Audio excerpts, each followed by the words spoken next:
Hello there everyone, how you doing today? We've got a series of stories for you today from r/entitledpeople. It's a series of stories in the same storyline.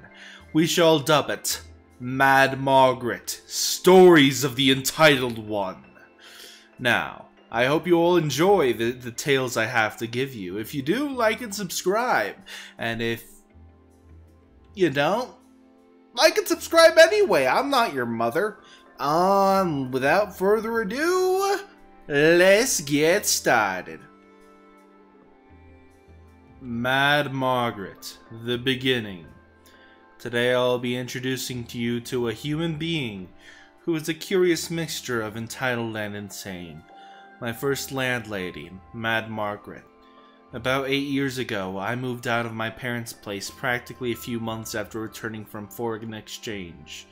My family is supportive, but firmly believes in being autonomous or self-sufficient. So I looked for a place to live near my, at the time, girlfriend, now fiancé. She lived on the outskirts of a larger city, and finding low rent would be difficult. Eventually, I find a room listed for about $500 a month, which is almost criminally low for the area, but I was a foolish child and did not pick up on that first red flag. The second red flag when I called to query about the room. My soon-to-be landlady made sure to emphasize that she was a pastor and a minister, that no amount of Satanism or evil thoughts would be allowed in the house. I am myself completely non-religious, so I foolishly believed that I would be perfectly fine. I explained that I was a student and would be doing student things. An agreement was made, and I moved it up shortly thereafter. Upon moving in, Margaret was pleasant, if a little eccentric. She showed me to my room, and my mum helped me unpack. And my mum and I left to get me some starting groceries. Upon our return, Mad Margret showed me the shelf in my fridge and the shelf in my pantry. Mom and I load our stuff up, and Mum drives me back home. Shortly afterwards, Mad Margret apologized for leaving some of her groceries on the pantry, and helped me move her stuff to a different shelf. This left all of my groceries stacked up in the middle of my shelf on the pantry, because I didn't feel the need to spread them out. This is very important. My first morning in my new room, I wake up with a loud knock, knock, knock. Hey, Margaret, what's up? Margaret says, it's not going to work out. You need to pack your things up and leave. I'm sorry, what? And then she says, you need to leave. It's not going to work out. I said, well, I paid first and last month's rent, so I'm here for at least 2 months. What's going on? Have I offended you? And then she said, I don't need any of your feng shui voodoo devil crap in my house. Note, it was not her house, she was subleasing. And then I said, I don't recall doing any feng shui voodoo devil crap. What do you mean? She beckons that I follow her and stomps off to the kitchen, where she flings open the pantry and points accusingly at my shelf. This feng shui shit. And then I say, what's wrong with my groceries? She said, how you organize them. You have them all stacked up the middle like you're doing some feng shui crap to curse me and my child. And then I said, no, I just left them there after we moved your groceries off my shelf. Yesterday, you had your stuff on my side, so I moved the stuff to the middle and we moved your groceries. And then she said, I've got my eye on you. And that, my friends, was day one in this house. I lived there for a little over half a year.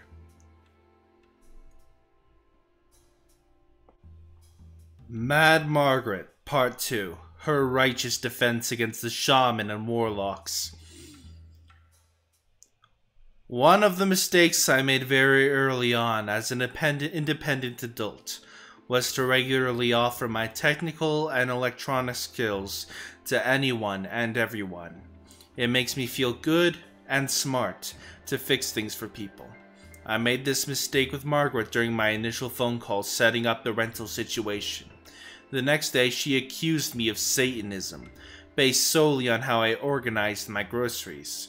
She called me over to the living room. I braced myself for another rant about evil voodoo ways, but instead she asked for my help. She asked about a way to get her camcorder to stream live to the internet. I figured this was a good way to get on her good side, so I take the camcorder in hand and start fiddling with it, as well as her computer to see what our options were. This was in 2013, so live streaming was nowhere near as commonplace as it is today.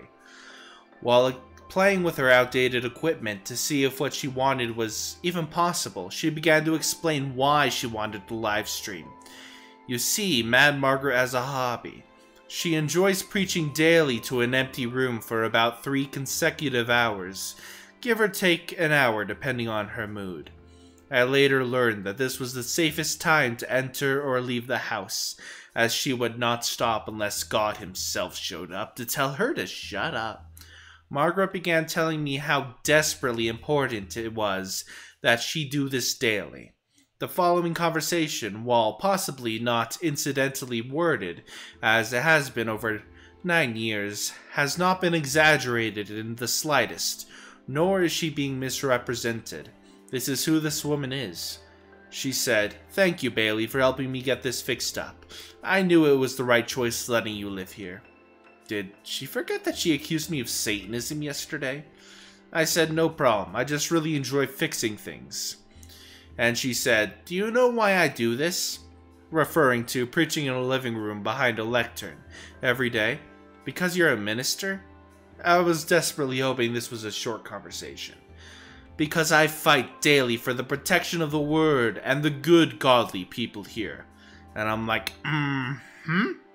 She said, "You know that there are people on the opposite side, people who work with the devil to try and bring ruin to the world.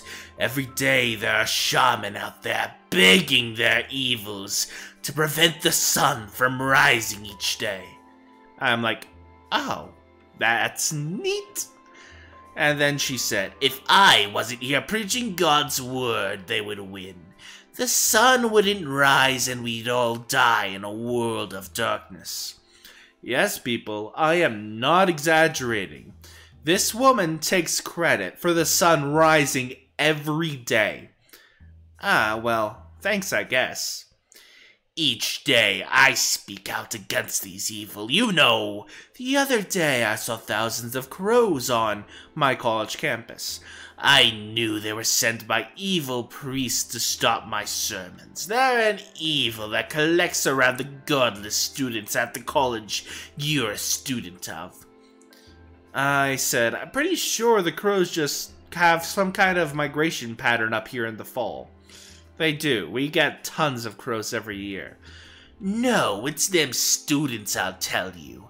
I had one of those Asians staying here last year. I tried to tell him about God and Jesus, but he tried to put an evil on me for it." "That's unfortunate," I said. "He had this shrine with Buddhas and evil figures. He tried to use his magic to curse my son's flight, to crash the plane and kill him." "Did his plane crash?" I asked. "No, because I stopped doing my sermons." I said, "Neat." And then she said, "I've had other students from the college that you go to come here. All of them were evil. So many of them smoke their devil's lettuce and let Satan take over their body. Terrible influence on my other son." Later, I would find out her other son lived in a building next door and was hands down the biggest stoner I have met in my entire life. Dude was so chill and tried to redirect his mom from harassing us anytime he was there. I replied with, "I'm sorry." Mad Margaret said, "How's the camera coming, honey? Can we get my videos online?" I said, "You know, Margaret, I think that this camcorder and desktop are a little too old to be capable of doing that. I'm afraid you'll just have to keep the recordings yourself." Following this, I left for my girlfriend's house as quickly as possible, Every day for the next month, Mad Margaret would attempt to pester or harass me into fixing her up to be live online. Each time I would make an excuse to not get trapped in doing so. TLDR, crazy on-site landlady I had took credit for making the sun rise each day and demands thanks from everyone and demands I find a way to stream her ranting and raving online. Mad Margret, Part 3, The Tale of the Possessed Dog. Margaret is, by my estimation, at heart somewhat lonely. How do I know this? Well, 2 reasons. If she saw me, or one of the other 2 tenants, and she wasn't preaching to an empty room, she would immediately attempt to hold us hostage in conversation. Seriously, no amount of or really would dissuade her from going on and on and on and on and on and on and on and on about everyone besides her is evil and she's a saint. After 1 week where she wasn't able to successfully pester me or the other 2 tenants, she out of nowhere adopted a dog. Now, it's been nearly 10 years, so I cannot remember this dog's name. But I do remember the dog. It was a small, curly-haired white dog, and it was a sweetheart. This dog, when I met it, was jumping up and down wanting nothing but to be a love and affection, which it seemed at first Margaret was going to provide. She pet the dog, told her she was a beautiful gift from the Lord. A great matchup, right? Well, before I elaborate much further, it warrants explaining the layout of the house. Mad Margaret's madhouse was at one point in its history an assisted living home. It had 3 bedrooms on the first floor, 1 for each tenant, and a whole second story dedicated entirely to her grand regal radiance, Mad Margret. It is also worth mentioning that Mad Margaret is, if you haven't figured it out from the other 2 posts, extremely mistrustful of, well, everyone. She made a point that her fluffy white angel never be downstairs. Back to the story. As for the next few days, I am, as always, careful to leave during Margaret's midday sermon to no one, as that is the only time she won't attempt to trap anyone in conversation. I noticed a bit of a trend. She kept talking about the cleanliness of God, and how the angel was an agent of chaos and filth. Eventually, about a week after Mad Margaret got the dog, I was unlucky to return home when she was in the kitchen. She caught me, and she said, "Bailey? Fuck. What's up, Margaret?" And Margaret said, "We need to get rid of the dog." "Oh no, what's going on?" "It's possessed, I think by Satan himself." "What do you mean it's possessed?" Forgive me, this damn dog is intent on ruining my godly house. It's bringing filth into my home." "Filth?" "It keeps defecating and urinating in my home. We need to get rid of it." "Oh, it wasn't potty trained?" "Those heathens at the shelter assured me she was." "Is it not going to the bathroom when you let it outside?" To this, Margaret was silent. At this point, it hits me. I had seen this dog precisely once when she had initially gotten it. I'd leave the house pretty frequently, but one would assume my path would cross with her pottying the dog at least once, right? "Margaret, you have let the dog outside, right?" And Margaret responded with, "I want this demon gone." "What do you mean you want it gone, Margaret?" Margaret said, "I want to take it to be put down." Absolutely frickin' not. "Absolutely not, Margaret. Return it to the shelter." "But it's possessed. The heathens at the shelter tried to put a demon in my home."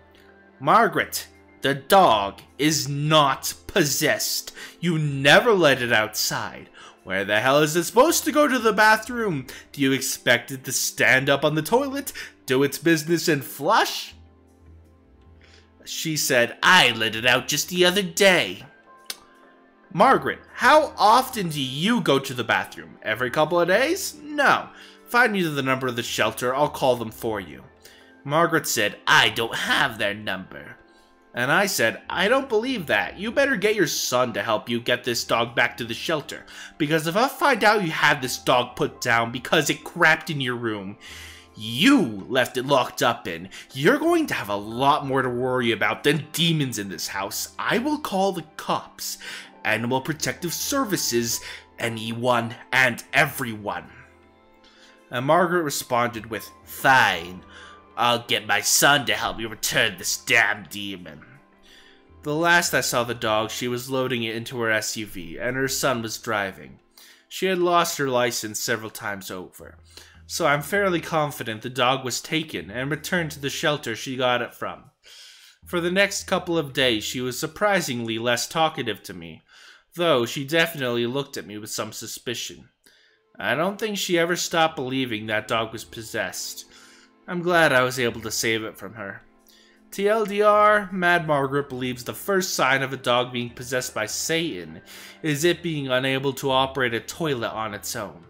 Proceeds to tell me she wants to put a dog down for shitting in the room it's been locked up in for a week, and I convince her to return the dog to the shelter. Mad Margret, Part 4, The Other Tenants. I have mentioned minimally in other installments of the story that there were other tenants in Mad Margret's house. To be precise, there were two, Sad Steve and Devilish Dan. Note, names changed because I have forgotten their names at this point. I'm not the type to really know my neighbors, and our paths seldom crossed. Because we'd all kept to our rooms for obvious reasons. Both of these men were a fair bit older than me, 40s and 50s, and both were semi-recently divorced, only living with Mad Margret to be closer to their kids. Two divorces, both alike in dignity, in fair city where we lived, where we lay our scene, from ancient grudge break to new shenanigans. Source, me, ripping off Shakespeare. We'll start with an introduction of Sad Steve. Sad Steve was a very clever, if very depressed man. In the months I lived there, I shared 2 to 3 conversations with him. He was a set worker for a local TV show about a cop who can see supernatural fairy tale things. He was very sad about how the things were going down in his life, and I wanted nothing more than to be there for his kids. He gave me a Mickey Mouse coffee mug I still own to this day. Now, as far as Mad Margret was concerned, this man was a ripe target for impromptu sermons and semi-frequent snide remarks. The first time I spoke with Sad Steve in the kitchen, after chatting for a bit, Margret came out and I very quickly finished making my food and scurried back to my room, unfortunately abandoning poor Steve. Steve was stuck in that conversation for a good 2 hours. The man either had the patience of a saint or just wouldn't will himself to exit the situation. She told him all about how God's got a plan for this, and if you're righteous, your life won't suck. That it just wasn't good. The look on his face at the time really broke my heart, and I resolved to throw myself between Mad Margret and Sad Steve anytime she started focusing on him. It felt like I was leaping on top of a grenade each time, but I am fairly emotionally resilient, and honestly, I thought too much exposure to Margret would drive Steve to a bad place. I wish I had more to tell you about Steve, but that's about the long and the short of it. Now, the other tenant there is someone you've probably all been dying to hear about, Devilish Dan. Why do I assume your collective interest in Devilish Dan? Well, this man has acted out and personified just about every action you guys recommended I take. Dan hated Mad Margret, and Mad Margret hated him right back. These people were arch enemies in the most literal sense possible, where I saw someone to be avoided for the sake of avoiding unnecessary inconvenience or drama. Devilish Dan saw a religious nut who could be messed with. Devilish Dan would laugh devilishly. Devilish Dan would outright claim to be Satan, there to torture her, and Devilish Dan would get into shouting matches with Mad Margret, because he apparently does not see the futility in arguing with crazy. Devilish Dan would slam his door and claim to be the Antichrist. Devilish Dan was surprisingly childish for a 50-year-old man with graying hair. While I disagreed with his tactics, his presence outside of his room was much appreciated, because Mad Margaret would fixate on him because he'd actively antagonize her, which made any time he was roaming the house a safe time for me to go about my business unperturbed. A brief example of a typical interaction between the two. Mad Margaret: Dan, are you trying to curse my son? I saw you looking at him with evil eyes when you were getting out of your car. Of course I was, said Devilish Dan. What? Why? Why do you attack my family? Because I'm the devil incarnate, you stupid cow. Loud, angry rambling. After a particularly bad night between the two, I was aroused from my computer science homework by a particularly loud slamming down the hallway. I decided to wait for a bit to calm things down, then took my laundry to the laundry room, which was right next to Devilish Dan's room, down the hallway. I find Mad Margaret's practically Rastafarian son in the hallway, staring at Devilish Dan's bedroom door, laundry in hand, shaking his head. On Devilish Dan's door in white paint, in large horror movie font, was the message, "Don't threaten me."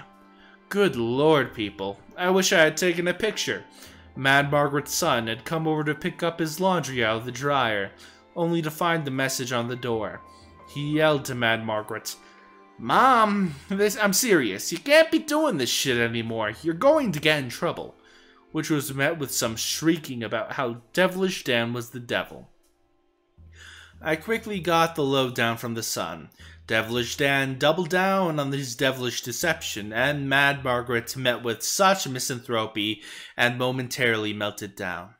This was also apparently not Mad Margaret's first time using this means of communication, so her son was worried that she'd be met with police.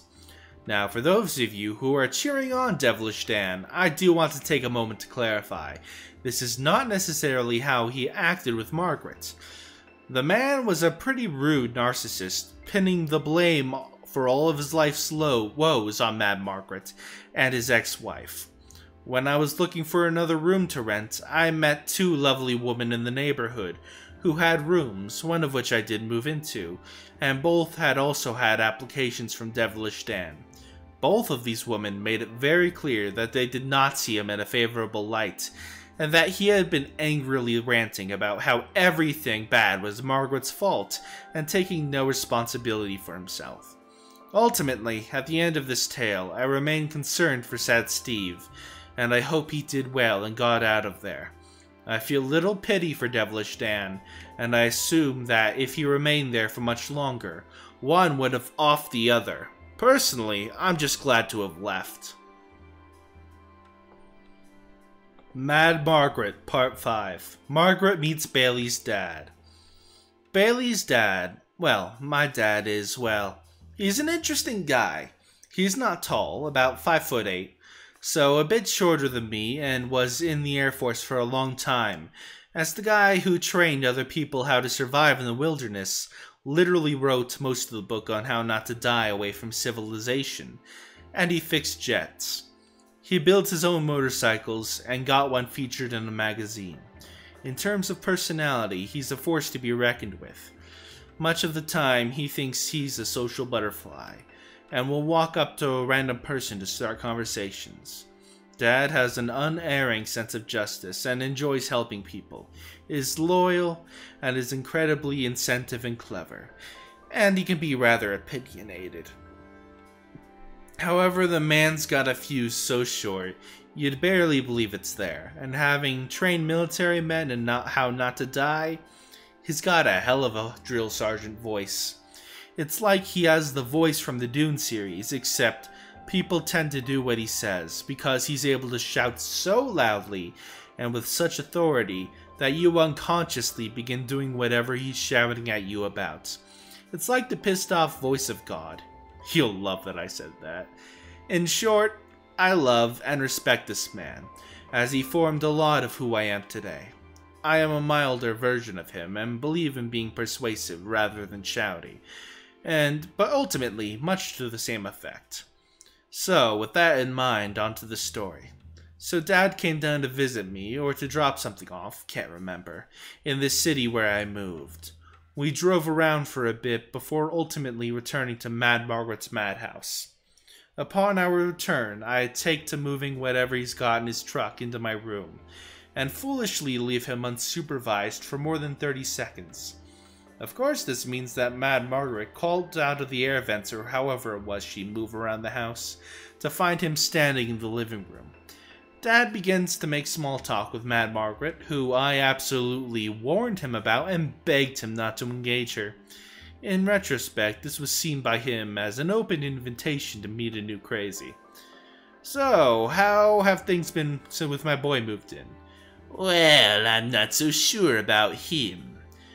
Dad said, what? What's the problem?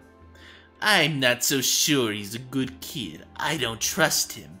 There's been some evil in the house since he moved in. At this point, Dad begins turning a light shade of red. Evil? Bailey's the best damned kid I've ever met. He's a straight-A student and helpful to a fault. No, I think he's taken into some kind of paganism, like all the kids going to my college. Dad is now turning deeper shades of red. Fucking excuse you! I raised that kid. He's significantly smarter and kinder than I'll ever be. And even if he was Satanist, he's a million times kinder than you. At this point, I have felt the world shake and gods tremble, as my dad is a moments away from a shouting match with Mad Margaret. I don't need you or him bringing the devil into this house. I'm visually watching my dad turn a shade of red that even his colorblind ass can see, and quickly run up in to intervene. I run up to him. Dad, outside, now. We step outside. Dad, I love you, but I need you to not get in an argument with her. Why the hell shouldn't I? She was insulting my boy. Yeah, but I have to live here for at least a couple more months. So why should you have to deal with this insane woman's BS? Because if I don't give her a reason to focus on me, she won't bother me much. I'm not being nice and deflective with her because I think she deserves it. I'm doing it because it doesn't benefit me at all to make enemies. Dad responded with, I raised a smart boy. Damn, she pisses me off. Eventually, I convinced my dad to be content to give me a hug and sent him on my way. Margaret tried talking to me as soon as I went back in, and I responded, Sorry, Margaret, don't care, have homework. And I shut myself in my room.